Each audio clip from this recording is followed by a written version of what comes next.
Napakabigat ko pakiramdam ko dito. Ginigilabutan ako pre. Ayun o, tingnan mo yung balibo ko. Ito yung naglakad sa likod ko. Dito, ito yung tunog o.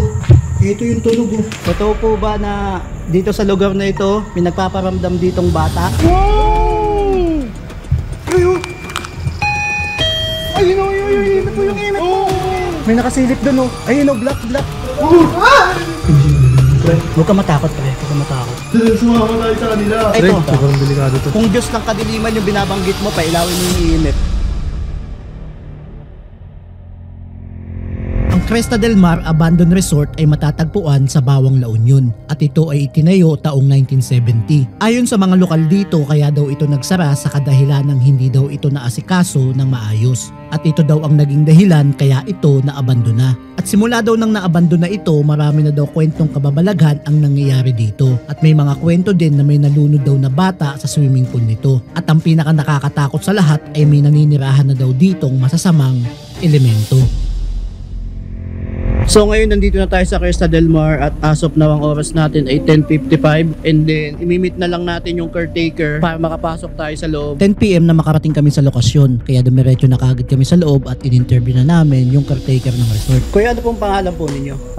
Po si Jobert Kinitip. So gaano nakatagal tong resort po? Kailan siya tinayo? 1980s pa yun. Bakit siya na-abandon? Napabayaan, ganun. Marami kasing nagsasabi na haunted daw tong resort na to. Totoo ba yung sinasabi ng mga tao na may mga nagpaparamdam dito, may nagpapakita?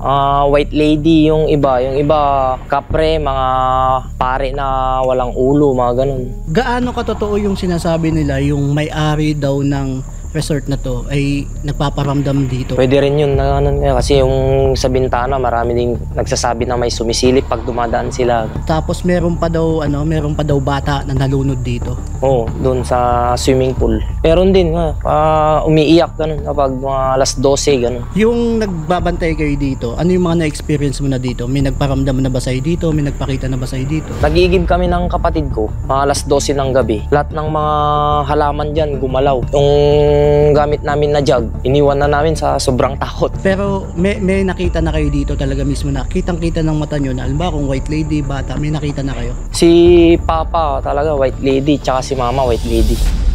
Nagsimula na kami na mag-explore at una kong pinuntahan yung bowling area ng resort. So ngayon nandito na ako sa unang kwarto. Ito yung bowling area nila, which is kung may bowling area ka nung panahon doon, may bowling area ka, ibig sabihin pang mayaman talaga tong resort na to. Pinasok ko yung loob nito at puro tambak ng mga gamit ang makikita mo dito at sira-sira na din yung mga kisame nito. Sayang lang tong lugar na to kasi naabandona. Nakakahinayang tong lugar na to. Lumabas na kami dito sa bowling area para magpatuloy na mag-explore at puntahan yung ibang bahagi ng resort. At nang makarating ako sa unang building na nakita ko, ito sa likod ko, ito yung reception area. Pumasok ako sa loob nito at mapapansin mo dito na sira-sira na din yung mga kisame nito at pinamamahayan na din ito ng mga paniki. At habang nandito ako sa loob ay may narinig akong parang naglakad sa likod ko. Uy, yun. Yan. Bago may naglakad sa likod ko. Dito, ito yung tunog oh. Ito yung tunog oh. At maya-maya lang bigla din nag-unrecord yung GoPro na Sling. Uy, gago! Nag-stop recording yung GoPro ko. Nag-stop recording yung GoPro ko. Gagi. Akin na nga yung EMF. Kaya nga ako ng EMF, may naglakad sa likod ko. Rinig ko. Nagbibiruls ako. Ewan ko narinig yan dyan sa inyo. Hindi ko alam kung guni-guni ko lang ba yung narinig ko na may naglakad sa likod ko. Kaya naisipan ko na kunin yung EMF para tignan kung may madidetect ba ito. May naglakad sa likod ko. Sigurado ako. Rinig ko. Imposible nga kayo makatapa kasi nandito ako, nagbibiruls ako dito. And then tumunog yung sa likod ko. Eh kung ano yung nasa likod ko, ito yun oh. Ayan, kahoy, plywood, bakbak ng kisame. Kaya nilabas ko yung EMF ko, titignan natin kung may didikit ba sa atin. Nagsama ba kami dito?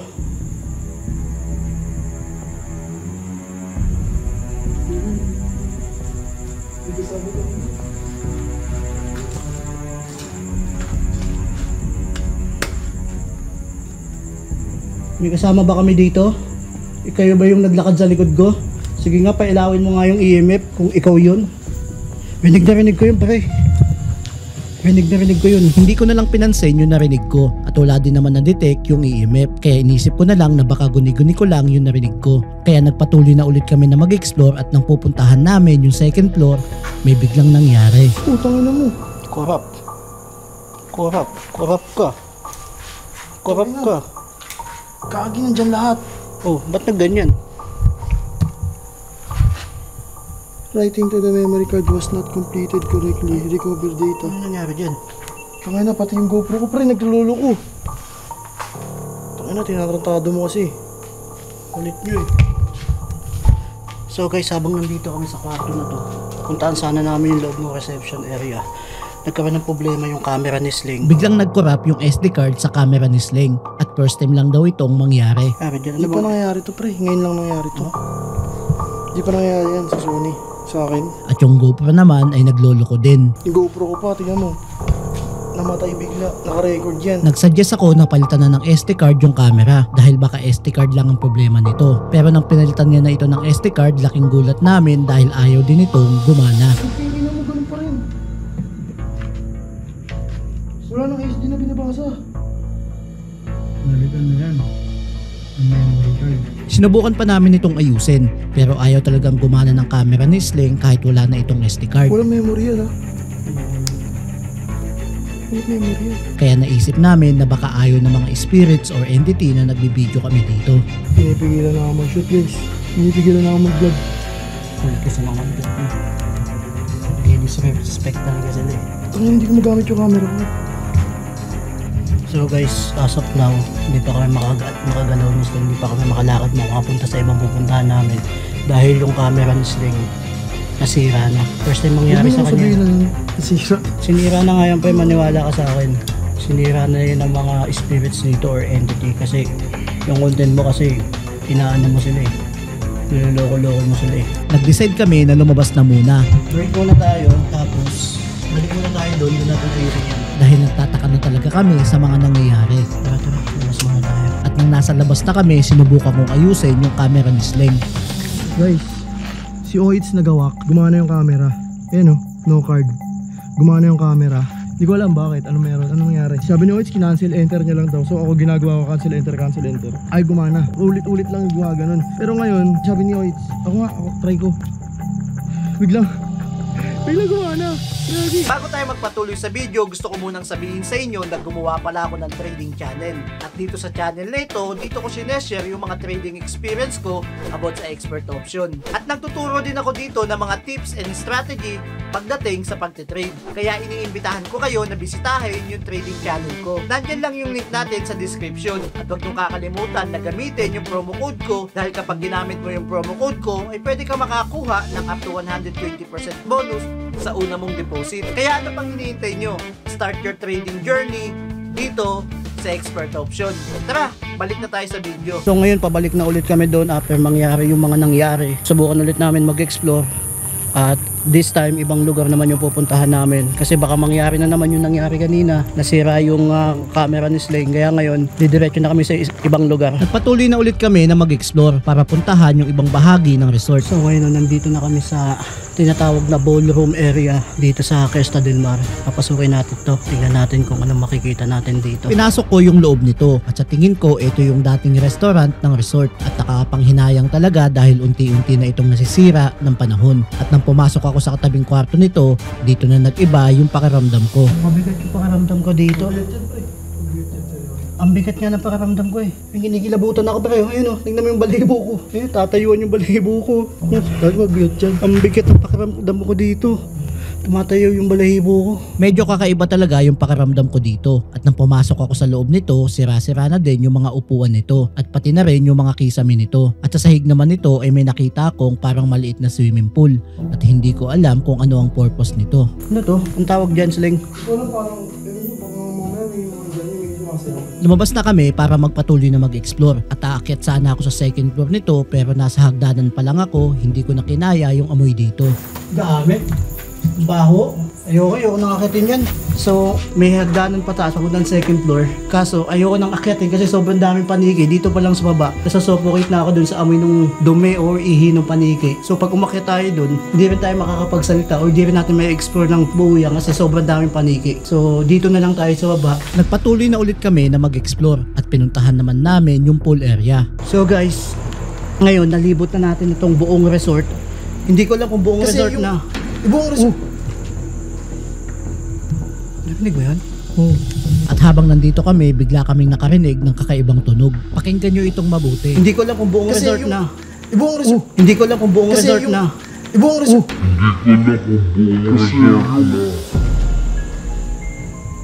Narinig mo yan? At maya-maya lang narinig ulit namin ito. Oh. Uwak. Uwak? Alam mo ba sa ibang bansa, pagka may uwak, parang ano yun sign of danger. Pag may mga uwak na nakikita. Oh, sa ibang bansa sa US, kaya kung manonood ka ng mga horror movie, pagka may mga uwak, sign of danger na may paparating na panganib. Ewan ko dito sa Pilipinas kung ano paniniwala nila dyan sa uwak. Pero pag nakarinig ka ng ganyan, ang creepy, nakakatakot. Sa tingin ko, try na natin mag-investigate. Nag-setup na kami ng mga equipment para umpisahan na ang investigation. Nilapag ko na yung motion sensor, ghost ball, REM pad at music box. So ayun, kakatapos lang natin mag-setup. Uy, ilaw. Ilaw. Pero hindi pa kami nag-uumpisa ng investigation, biglang umilaw yung ghost ball. At yung GoPro naman ay biglang nag-unrecord. Nawala yung record. Pagka-ilaw. Nawala yung record yung umilaw. Nawala yung record ng GoPro. So ayun, mag-uumpisa pa lang kami mag-investigate at nag-setup na kami lahat ng equipment dito at mag-uumpisa pa lang ako magsalita na i-explain ko mag-i-start na tayong investigation. Umilaw yung ghost ball dun. Imposibleng tayo and then pagka ilaw nun, huminto yung record ng GoPro. Kung saan nakatutok yung GoPro dun sa ghost ball, huminto. Hindi natin alam kung ano yun, kung spirits na ba yun o hindi. Pero ngayon nga, mag-i-start na tayo ng investigation. Naka-setup na lahat ng equipment natin. REM pad, sensor, motion ball at maraming salamat nga pala ulit kay Flashlight Manila sa pagpapahiram ng equipment niya sa atin. At suportahan natin siya. Kung gusto nyo bumili ng mga ghost equipment na gawa ng Pinoy, Flashlight Manila lang hanapin nyo. So ayun, mag-start na tayo ng investigation. So magandang gabi po. Ako nga po, umilaw na naman. Magandang gabi po. Bago po kami mag-start, gusto lang muna namin na sabihin yung intention namin kung bakit kami nandito. Nandito po kami para alamin kung may katotohanan ba yung mga sinasabi ng mga tao o yung mga kwento ng mga tao na may espiritu dito. Kung may kasama kami dito, pwede bang patunugin nyo, pailawin yung mga equipment namin? Meron po ako ditong tinatawag na EMF. Pag lumapit po kayo dito, iilaw to. Ibig sabihin nandito kayo, kasama namin kayo. At habang nagtatanong ako, may narinig kaming kaluskos.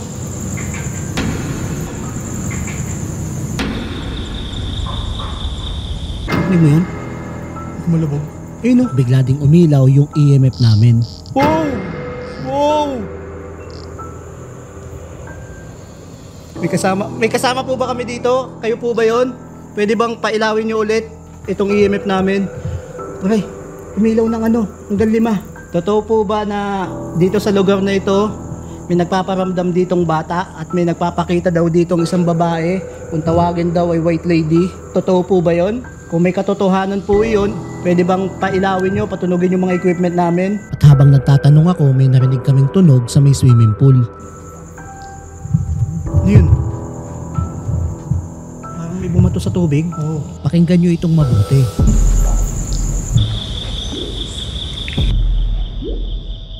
Parang may bumato sa tubig. Oo. Meron. May narinig kaming tumunog sa tubig, may parang bumato. Kayo po ba yon? Maaari po bang kayong lumapit sa amin? Pero lumipas ang ilang minuto, wala nagre-respond sa amin. So guys, as of now, wala nagre-respond sa atin. Pero tumunog yung natin, itong, yung umilaw tong... Kaplas, nanginginig yung kamay ko. Sige po, lumapit lang po kayo sa amin. Kung nandito kayo, kung totoo yung sinasabi po ng mga kwento dito, gusto lang po namin malaman kung may katotohanan yun at gusto namin makipagkwentuhan sa inyo. Pero po akong gagamiting device dito, which is pwede kayo makipag-communicate sa amin, pwede kayo magsalita dito ng isang words. Pwede ilaw pre. Isang words or isang buong sentence. Bubuksan ko po itong device na to, lumapit lang kayo dito. At nung bubuksan ko na yung ghost tube, umilaw na naman ulit yung EMF. At talagang ayaw nitong huminto sa pag-ilaw. Hindi ako dun. Wow! Wow! Ay. Ayun. Ang lakas. Oo, umabot sa limo. Sige po, maraming salamat po sa pagpapailaw ng EMF namin. Nagagamitin po akong device dito. Pwede kayo magsalita gamit ito. Bubuksan ko na po ito. Pwede kayo makipag-communicate sa amin gamit ito. Ayun. Nanginginig yung kamay ko pa. Maraming salamat po. Sige po, itigil nyo na po. Nanginginig yung kamay ko, pre. Ang lakas. Ang lakas. Sige po, itigil nyo na po. Lakas gagi. Nanginginig yung kamay ko. Binuksan ko na yung ghost tube at maya-maya lang may sinabi na kaagad itong salita. Wala pa naman tayong tulong. Tulong? At after nito, bigla na namang umilaw yung EMF. Pre. Ay. Totoo po ba na may bata dito nagpaparamdam at babaeng nakaputi? May katotohanan po ba yon? Nandito po ba kayo? Sa patuloy na pagtatanong ko at pakikipag-usap, hindi sila nagre-respond sa mga equipment namin. Kaya naisip ko na i-demonstrate kung paano ba ito papatunogin at papailawin. I-demonstrate ko po sa inyo kung paano patutunogin itong mga equipment namin. Katulad po na itong bilog na nanditong kulay itim. Lalapit lang po kayo dito, tutunog na po yan. And then itong ghost ball po dito, hawakan nyo lang po, tapikin nyo po, dampian nyo, iilaw po yan. And then yung nandito po sa swimming pool, malayo na. Ilaw. Ilaw ko kanina yung malayo. Uy, Yun na. Kinikilabutan ako. Ito pong nandito, dumaan lang po kayo dito, tutunog po yan. Pagkatapos kong mag-demonstrate, biglang sumagot ng pangalan yung ghost tube. May Ralph, ikaw ba yan, Ralph? Kaya tinanong ko kung isa ba siya sa mga espiritu na nagpaparamdam dito. Isa ka ba sa mga espiritu na nandito? At maya-maya lang bigla ulit sumagot yung ghost tube. Doon sa ibaba. May ibaba pa ba dito? Ano yung babang sinasabi? Di ba sinabi ni Kuya, dito daw sila nag-swimming sa balon? Ah, okay. Mas malawak daw yan. Pinuntahan ko kung nasaan yung balon. At dito ako nagtanong. Saan po yung ibang lugar na tinutukoy po? Pre. Ralph, ikaw ba yan, Ralph? O may iba pa kaming kasama dito bukod kay Ralph? Ay, ang lakas pre, yun o. Kita mo yung EMF po. Ayun o. Yun o. Maraming salamat sa pagpapailaw ng EMF. Pwede bang itigil mo na muna? Sinubukan ko na kausapin sila at patigilin sa pag-ilaw yung EMF. Pero ayaw talaga nitong huminto sa pag-ilaw. Ayaw uminto pre. Ayun, uminto na. Ayun. Ang lakas pa rin. Ang lakas naglilima. Hanggang pula. At lalo pa itong lumalakas. First time mangyari yan pre. Ayun o. Pre, ayun ang uminto. Sabi sa'yo, baka dyan nga yun. Ito ba yung tinutukoy mo ng ibaba? Pre, ayaw uminto. Ayaw talaga huminto sa pag-ilaw ng EMF. At nang itinuto ko to sa may balon, lalo pa itong lumakas. Pre, nandito sa balon. Ayun o, ayaw uminto.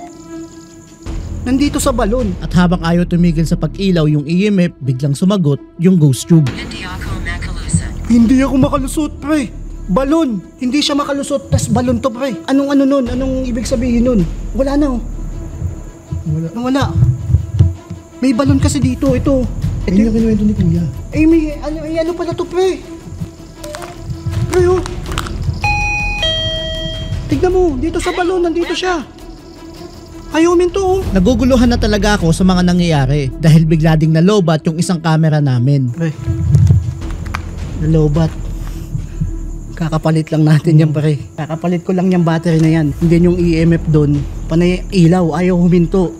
First time mangyari yun na naglilima. Hindi ko alam kung ano nangyayari, kung nandiyan ba talaga sila sa ilalim na yan. Pero tingnan natin kung ano yung mangyayari pag nagtanong pa tayo ng iba. Binalikan ko ulit yung balon para magpatuloy na magtanong. Kung totoo nandito kayo sa ilalim, bigyan nyo kami ng sign. Gusto nyo bang bumaba kami dyan? Kung oo, sige nga, lumapit ulit kayo dito sa EMF. Or patunugin nyo yung mga ibang equipment namin. Pero lumipas ang ilang minuto, hindi na umilaw yung EMF.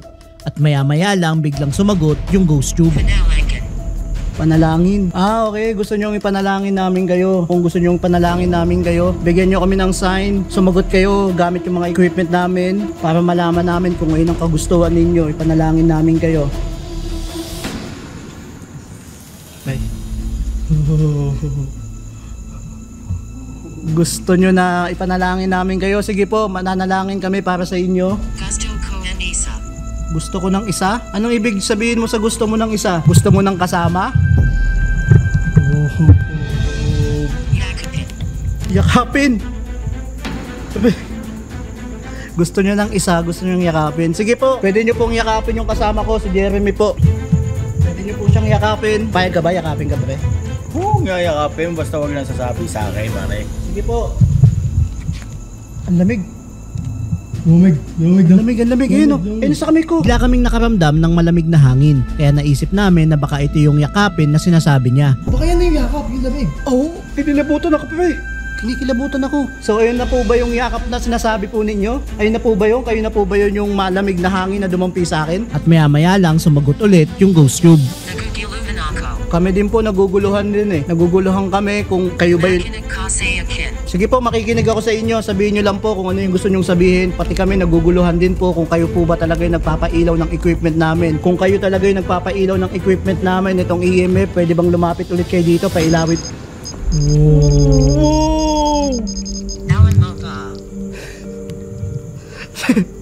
Na-amaze ako. Sabi ko, kung sila talaga yun, pailawin nila to. Hindi pa ako tapos magsabi nung pailawin. Umilaw. Na-amaze talaga kami sa mga nangyayari dahil sumasagot talaga sila gamit yung EMF namin. At nang kinuha ko yung REM pad para subukan kung mag-response ba sila dito, ito na yung nangyari. Ayun, uminto ko. Ayaw uminto no REM pad. Ayaw uminto. At nang huminto sa pagtunog yung REM pad, bigla ding huminto sa pag-record yung camera na hawak ni Sling. Ayun, uy.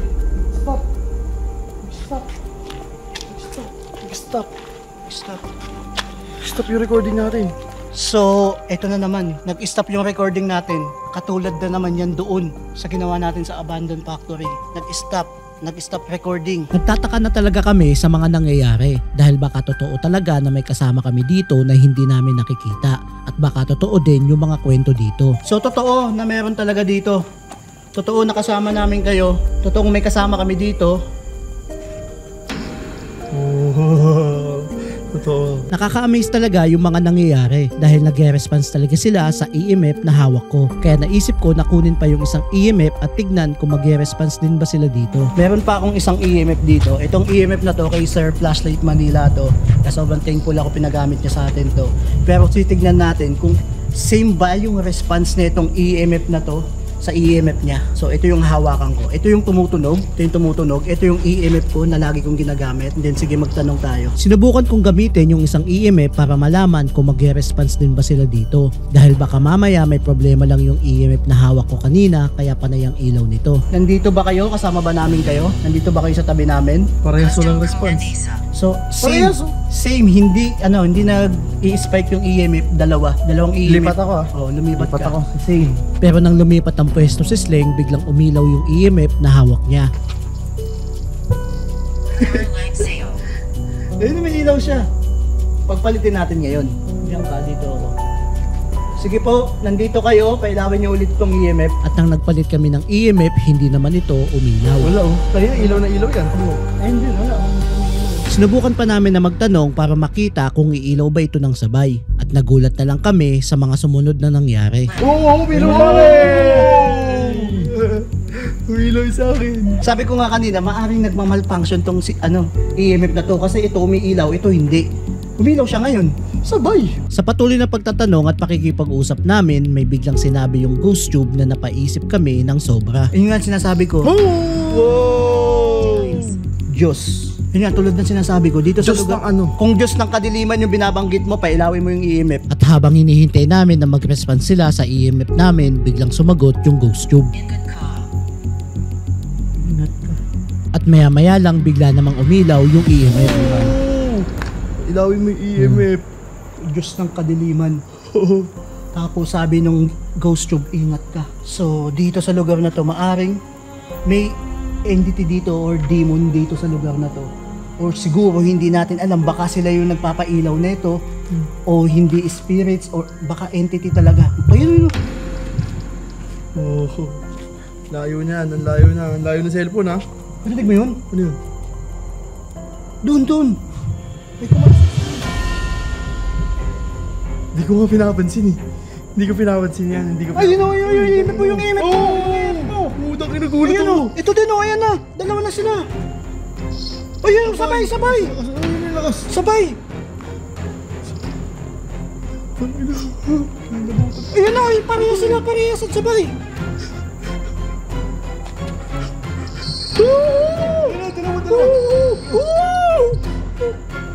Ayun na, nangiingay tayo. Sa mga oras na ito, kinakabahan na talaga kami sa mga nangyayari dahil sabay nang umiilaw yung EMF na hawak namin. Hindi, sabay talaga, pre. Sabay talaga. Pre. Tinanong ko kung Diyos ng kadiliman yun nandito. Ayan na. Nagwala yung ano natin. Nagwawala yung EMF natin. Dalawa yan ha. Dalawa yan. Yung Saka ito. Ito. Sobrang delikado to. Ayun na. Ayun na. Dalawa yung EMF. Ito tatlo lang pumapalo. Ito sobrang lakas. So, ayaw namin i-provoke yung kung ano man yung mga nandito. Hindi namin pinoprovoke. Nandito lang kami para magtanong. Alipin. Nandito lang kami para makakuha ng informasyon. Nandito lang kami para malaman yung kwento dito. Pero based dito sa equipment natin, kung ano-ano na yung nangyayari, nagwawala na siya. And nangyari sa'yo? Nangyari sa'yo? Pre, nagpipray ako, pre. Hindi, delikado yan. Hindi yan, ano. Huwag ka matakot, pre. Huwag ka matakot. Mangairing Pumunta. Nangyaring pumunta. Doon na tayo sa kabila. Huwag ka matakot, pre. Once na, ayun, umilaw yun sa'yo. Once kasi na matakot ka, pre. Tatakotin ka nila. Pero itong, ito yung Gusto ko lang humingi ng Gabay. bas mula sa Iron Panginoon. Ito. Kasi hindi biro yun. ito. Ito ay isang accident. Ito ay isang aksidente. Oh, ang lakas. Ang lakas niya. Kung ano man yung nakasalamuhan namin dito, kung masamang... Pero hindi na ako makapagsalita. Ini-interrupt nila yung sinasabi ko, pre. Anong ginagawa mo dito? Anong ginagawa mo dito? Ini-interrupt nila yung sinasabi ko, pre. Eunice. Wow! Pre, nandito na sila, pre. So sila, dito na sila. Nandito na sila, pre. Dito na sila, dito na. Pusa. Pusa yung nagpa-trigger. Pusa lang yung Okay, nagpa-trigger. okay. Pusa lang nagpa-trigger. Pusa. Pero ini-interrupt nila yung sinasabi ko. Pinatay ko muna yung EMF, patay mo muna yan. Ini-interrupt nila yung sinasabi ko. Every time na magsasalita ako, umiilaw ng pagkalakas-lakas yung EMF, ini-interrupt nila yung sinasabi ko. So, dito sa lugar na to, merong masamang espiritu dito. Nag-decide na ako na itigil na muna yung investigation na ginagawa namin dahil base sa reaksyon ni Sling, hindi na siya komportable at sobrang kinakabahan na siya sa mga nangyayari. Kaya nagdasal na muna kami para sa proteksyon namin at para na rin sa mga nakasalamuha at hindi namin nakikita sa lugar na ito. So ngayon nandito tayo ngayon sa kwarto na to, which is ito yung office, and then may makikita ka ditong hagdanan. So sabi nila malakas daw ang pagpaparamdam dito. So dito tayo last mag-i-investigate. Tara, mag-set up na tayo ng mga equipment sa taas and then tuloy natin yung investigation. Umakyat na kami sa second floor kung saan daw merong malakas na pagpaparamdam. Nag-set up na kami ng mga equipment dito para ituloy ang investigation, pero hindi pa kami tapos mag-set up, tumutunog na kaagad yung REM pad namin. Nagsiset up pa lang kami. Panay tunog na netong REM pad dito. Ayaw minto. Ayaw minto. So ayun, nandito na tayo sa taas. Sa kwarto na to, which is sabi ng caretaker, dito daw yung malakas na paramdam dahil dito daw yung kwarto nating may-ari na pumanaw. Sabi nila, isa daw yung nagpaparamdam dito. Nagsimula na kami na magtanong at makipag-usap. Magandang gabi po sa inyo, magandang madaling araw, magandang umaga. Nandito po kami para makakuha po ng informasyon tungkol sa mga sinasabi ng mga tao na may nagpaparamdam dito. Bago kami mag-start, magpapakilala muna po kami sa inyo. Ako nga pa si TUB, Moses Leng. at nandito kami upang makipag-usap sa inyo. Gusto namin kayong makausap. Kaya kung mayroong mga spirits dito or entity, inaanyayahan ko kayo na lumapit dito sa amin. Meron kami mga nilapag ditong equipment, which is magsasabi sa amin kapag tumunog yan, mag-i-indicate yan na nandito kayo, kasama namin kayo. May kasama ba kami dito? Kung meron, pwede mong pailawin yung mga equipment namin sa baba na nandiyan sa lapag, pwede mong pailawin ninyo. Pero lumipas ang ilang minuto, walang nag-respond sa mga equipment namin. Kaya ginamit ko na yung EMF. Dito sa kamay ko, may hawak ako dito nga EMF. Pag lumapit kayo dito, may ilaw to at tutunog itong hawak ko. May kasama kami dito, pwede bang pailawin nyo ito? Maya-maya lang biglang umilaw yung EMF na hawak ko. Papunta pa lang ba kayo? Malapit na ba kayo sa amin?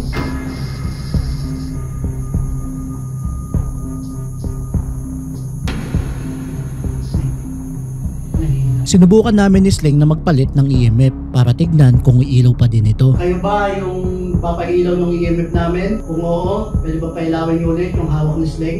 Malapit. Sige po, maraming salamat po. Pwede bang bukod sa EMF namin, pwede ba na gumawa kayo ng ibang ingay or tunog para malaman namin kung kayo talaga ay nagpapailaw ng EMF namin? Pero lumipas ang ilang minuto, walang nag-response sa amin at hindi rin namin namalayan na nalobat na pala yung isang camera namin. Na-amaze talaga ako dito sa EMF na to. Hindi ko alam kung sobrang sensitive niya or talagang may nagpapatunog talaga. Ang hirap, hindi ko maipaliwanag kung paano nangyayari yan. May nasa-sense yan. May nasa-sense yan. Papatunayan na natin na hindi sira. May nasa-sense. Kasi tignan mo hawak ko yan kanina, may ilaw. Ngayon, binigay ko sa'yo, di naman may ilaw. Kung may ano naman dito, kung magpapatrigger man dito electricity, wala naman electricity dito kasi ilang taon na itong abandon eh. Medyo naguguluhan kami dito sa EMF dahil baka may problema lang ito or talagang may nadidetect ito. Totoo po ba na may white lady dito? Totoo po ba na may nagpaparamdam dito? Kung oo, sige nga po, pailawin niyo ulit yung EMF namin. At habang naghihintay kami na umilaw yung EMF, biglang may narinig kaming kalabog. Pakinggan nyo itong mabuti.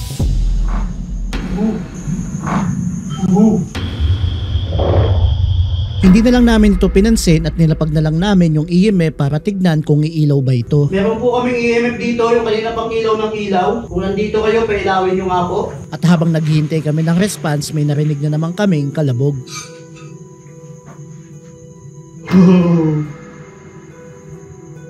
Tunog bakal yun. Sabi mo, di ba, gumawa ng ingay?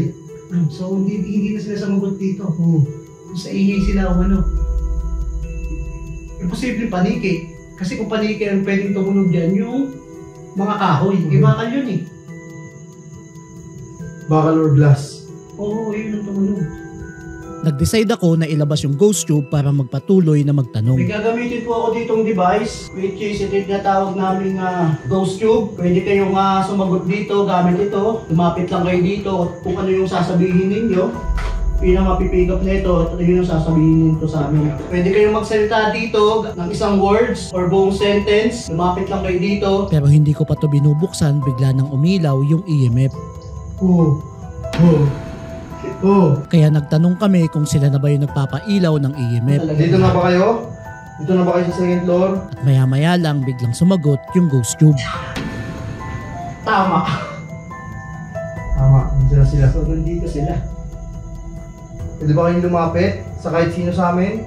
Maramdam kayo sa amin? So kung magkita ng ingay o paghawak ng mga equipments na dala-dala namin dito, huwag kayong magalala, hindi yan makakasakit para sa inyo. Sa patuloy na pagtatanong at pakikipag-usap namin, merong tinanong si Sling na ikinagulat ko ng sobra. Gusto nyo ba sumama kami sa inyo?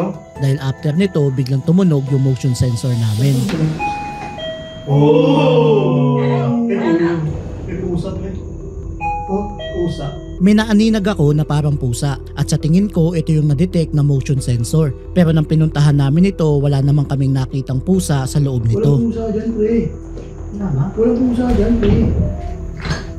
Walang pusa dyan. Nilaw mo. Walang pusa dyan, pre. Walang pusa dyan, pre. Walang pusa dyan, pre. Walang pusa dyan, pre. Meron ako naanin na parang pusa. Pero wala nga Walang pusa dyan, pre. Gusto nila sumama tayo sa kanila, pero hindi kami papayag. Gago. Ingat-ingat ka sa Pag-ingat ka sa tinatanong mo. At after nito, dito na nagsimulang mag-iba yung pakiramdam ni Sling. Pre. Music video, pre. Tama na to. Music video, pre. At bigla ding tumigil sa pag-record yung main camera namin. Wala. Wala rin. Wow! Matay lang siya pusa.